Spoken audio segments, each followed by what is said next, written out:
जय हिंद बच्चों। हम चैप्टर पढ़ रहे हैं we too are human beings. और पिछले वीडियो में हमने देखा कि बामा ने किस प्रकार रास्ते का पूरा बाजार विस्तार से बताया कि कहाँ पर क्या क्या था और उन्हें क्या क्या चीज़ अच्छी लगती थी और कैसे वो सारी की सारी चीज़ें, वो सारी की सारी दुकानें उन्हें घर जाने नहीं देती थी और उनके पैर रोक लिया करती थी। आइए इस वीडियो में जानते हैं कि बामा ने और क्या देखा। Gazing at all this, one day I came to my street. अब ये सब चीजें देखते हुए एक दिन की बात है, मैं अपनी सड़क पे आई। My bag slung over my shoulder. मेरा जो बैग है मेरे कंधे पर टंगा हुआ था। At the opposite corner to a threshing floor had been set up. और उसके ऑपोजिट कॉर्नर में यानी कि उसके विपरीत कोने में एक थ्रेशिंग फ्लोर बनाया गया था। And the landlord watch the proceedings. और वहां का जो जमींदार था वो सारी की सारी कार्रवाई को देखने के लिए वहां बैठा हुआ था। Seated on a piece of sacking spread over a stone ledge। और एक पत्थर के ऊपर एक बोरी बिछाई गई थी जिसके ऊपर वो बैठा हुआ था। Our people were hard at work। हमारे जो लोग हैं वो बहुत ही मेहनत से काम कर रहे थे। Driving cattle in pairs। जो कैटल है यानी कि जो बैलों की जोड़ी है उसको वो गोल गोल घुमा रहे थे। To tread out the grain from the straw। ताकि जो ग्रेन है, जो अनाज है, उसको बाहर निकाला जा सके। The animals were muzzled so that they wouldn't help themselves to the straw। जो जानवर थे उनको मजल किया गया था। मजल करने का मतलब है मुंह पे कपड़ा बांध देना ताकि वो अनाज ना खा जाए। I stood for a while there। कुछ देर तक मैं वहां पे खड़ी हुई, watching the fun। और मैं मजे मजे में देख रही थी कि क्या हो रहा है। Just then an elder of our street came along from the direction of the bazaar। और उसी समय हमारी सड़क का यानी कि जहां पे हम रहते थे, हमारे इलाके के एक बहुत ही वृद्ध व्यक्ति वहां पर आए। और वो कहां से आ रहे थे? वो बाजार की दिशा से आ रहे थे। The manner in which he was walking along made me want to double up. अब जिस तरीके से वो चल रहे थे उसको देख करके मैं अपने आप को बिल्कुल भी हंसने से रोक नहीं पा रही थी। वो बहुत ही हास्यास्पद लग रहे थे। I wanted to shriek with laughter at the sight of such a big man carrying a small packet in that fashion. और मैं बिल्कुल चीखे मार के हंसना चाहती थी ये देख करके कि इतना बड़ा आदमी और इतना छोटा सा पैकेट जिस तरीके से उसने पकड़ रखा है। I guessed there was something like vadai और green banana bhaji in the packet। मैंने गेस किया यानी कि मैंने अंदाजा लगाया कि शायद उस पैकेट में या तो वड़ा था या फिर कच्चे केले के पकौड़े। अब ये अंदाजा क्यों लगाया? Because the wrapping paper was stained with oil. क्योंकि जो रैपिंग पेपर था यानी जिस कागज से उसको रैप किया गया था या फिर जिस कागज में उसको डाला गया था वो कागज तेल से भीग चुका था, तो उसके अंदर कोई तली हुई वस्तु ही थी। ही केम अलोंग। वो आए, holding out the packet bye it's string. और उन्होंने उस पैकेट को एक डोरी के साथ पकड़ा हुआ था। स्ट्रिंग का मतलब क्या होता है? डोरी। Without touching it. और वो उसको बिल्कुल भी छू नहीं रहे थे। I stood there thinking to myself, if he holds it like that won't the package come undone and the vadais fall out. और मैंने उस समय मन ही मन सोचा कि अगर वो इस तरीके से उसको पकड़ेंगे तो कहीं ऐसा तो नहीं होगा कि जो पैकेट है वो फट जाएगा और जो वड़े हैं वो बाहर गिर जाएंगे। The elder went straight up to the landlord, bowed low and extended the packet towards him। जो वो वृद्ध व्यक्ति थे वो सीधा जमींदार की तरफ गए, बोर्ड लो एकदम नीचे झुक करके उनको प्रणाम किया और वो जो पैकेट था उनकी तरफ बढ़ा दिया। एक्सटेंडेड का मतलब है बढ़ाना। Cupping the hand that held the string with his other hand. जिस हाथ से उन्होंने डोरी पकड़ी हुई थी उसी हाथ के ऊपर उन्होंने अपना दूसरा हाथ भी रखा हुआ था। The landlord opened the parcel and began to eat the vadais. अब जो जमींदार था उसने पैकेट खोला और वड़े खाने शुरू कर दिए। After I had watched all this at last I went home. अब जब मैंने ये सब कुछ अच्छे से देख लिया तो उसके बाद मैं घर गई। My elder brother was there. वहां पर मेरा बड़ा भाई था। I told him the story in all its comic details.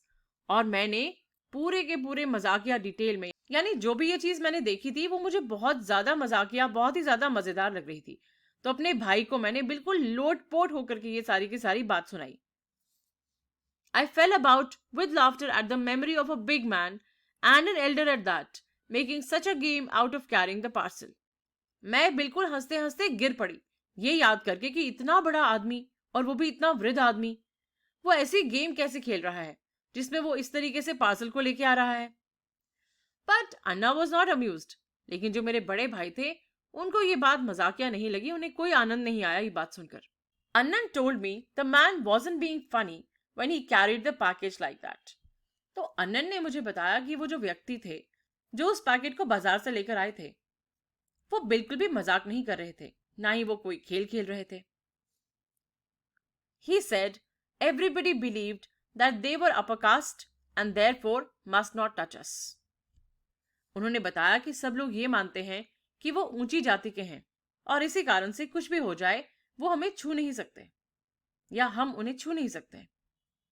If they did, they would be polluted. अगर उन्होंने हमें छू लिया तो वो दूषित हो जाएंगे. Polluted यानी कि दूषित होना. That's why he had to carry the packet by its string. और ये कारण था कि उन्हें जो पैकेट था उसे डोरी के साथ पकड़ना पड़ा. When I heard this, I didn't want to laugh anymore. जब मैंने ये बात सुनी कि ये कारण था तो अब मैं और हंसना नहीं चाहती थी. And I felt terribly sad. और मुझे बहुत ही ज्यादा उदास महसूस हुआ. How could they believe that it was disgusting if one of us held that package in his hands? वो ऐसा कैसे मान सकते हैं कि ये बहुत ही घृणित चीज है अगर हमारे हाथ में उनका पैकेट हो. Even though the vadai had been wrapped first in a banana leaf and then parceled in paper. इसके बावजूद कि जो वड़े थे सबसे पहले तो बनाना लीफ में पैक हुए थे, उसके बाद कागज में भी रैप किया गया था, तो वो दूषित कैसे हो सकते हैं? I felt so provoked and angry that I wanted to touch those wretched vadais myself straight away. मुझे इतना गुस्सा आया और मुझे इतना बुरा लगा कि मेरा मन किया कि वो wretched vadais यानी कि वो बेकार मनहूस vadais मैं खुद जाकर के अपने हाथों से छू लूं. Straight away यानी कि अभी के अभी यानी सीधे जाकर के उनको छू लूं. Why should we have to fetch and carry for these people? हमको इन लोगों के लिए लेकर आना ही क्यों होता है? I wondered. मैंने सोचा. Such an important elder of ours goes meekly to the shops to fetch snacks and hands them over reverently, bowing and shrinking to this fellow who just sits there and stuffs them into his mouth. The thought of it infuriated me. हमारे यहाँ के इतने बड़े बुजुर्ग, इतने वृद्ध व्यक्ति, वो पहले बहुत ही घबराते हुए बाजार जाते हैं. बाजार से वो स्नैक्स लेकर आते हैं और उसके बाद बहुत ही आदर के साथ इस व्यक्ति को देते हैं, झुकते हैं, झुक करके प्रणाम करते हैं, श्रिंक यानी कि एकदम सिकुड़ जाते हैं और उस व्यक्ति को देते हैं जो वहां पर बैठ करके सिर्फ उसे अपने मुंह में ठूसता है. Stuffs them into his mouth का मतलब है मुंह में ठूसना. The thought of it infuriated me. Infuriated का मतलब है बहुत अधिक क्रोध आ जाना या बहुत ही बुरा लगना. तो ये जो विचार भी था कि ऐसा होता है हमारे साथ, इस विचार ने भी मुझे बहुत गुस्सा दिला दिया. How was it that these fellows thought so much of themselves? ऐसा कैसे था कि ये लोग अपने बारे में इतना महान सोचते थे? Because they had scraped 4 coins together. क्या इसलिए कि उन्होंने 4 पैसे जोड़ लिए थे? Did that mean they must lose all human feelings? तो अगर उनके पास पैसे थे तो क्या इसका मतलब ये है कि उनकी मानवीय भावनाएं खत्म हो गई? But we too are human beings. लेकिन हम लोग भी तो इंसान हैं. Our people should never run these petty errands for these fellows. हमारे लोगों को इन लोगों के लिए ये छोटे मोटे काम, इस तरह के काम नहीं करने चाहिए. We should work in their fields. हमें उनके खेतों में काम करना चाहिए. Take home our wages. अपना वेतन घर लेके जाना चाहिए. And leave it at that. और बस इतना ही. इससे ज्यादा हमारे और उनके बीच में कोई काम धाम नहीं होना चाहिए. My elder brother, who was studying at a university, had come home for the holidays. मेरे बड़े भाई जो उस समय यूनिवर्सिटी में पढ़ रहे थे वो घर आए हुए थे छुट्टियों के लिए. He would often go to the library in our neighboring village in order to borrow books. वो हमारे पड़ोस की गांव की लाइब्रेरी में अक्सर जाया करते थे किताबें लाने के लिए. He was on his way home one day.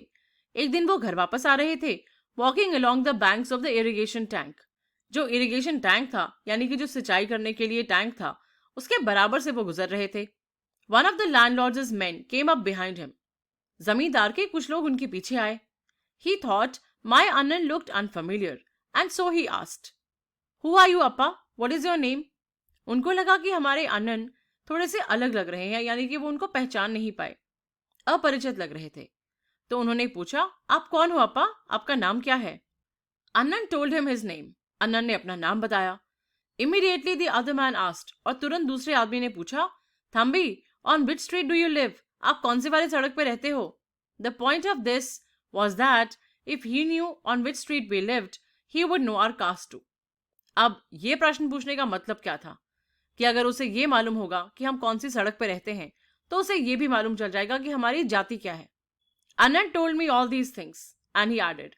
अनंत ने मुझे ये सारी बातें बताई और साथ में बोला, because we are born into this community, we are never given any honor or dignity or respect. We are stripped of all that. क्योंकि हम इस कम्युनिटी में यानी कि हम इस समुदाय में पैदा हुए हैं, हमें कभी भी कोई आदर सम्मान नहीं मिलेगा. वो सब हमसे छीन लिया गया है.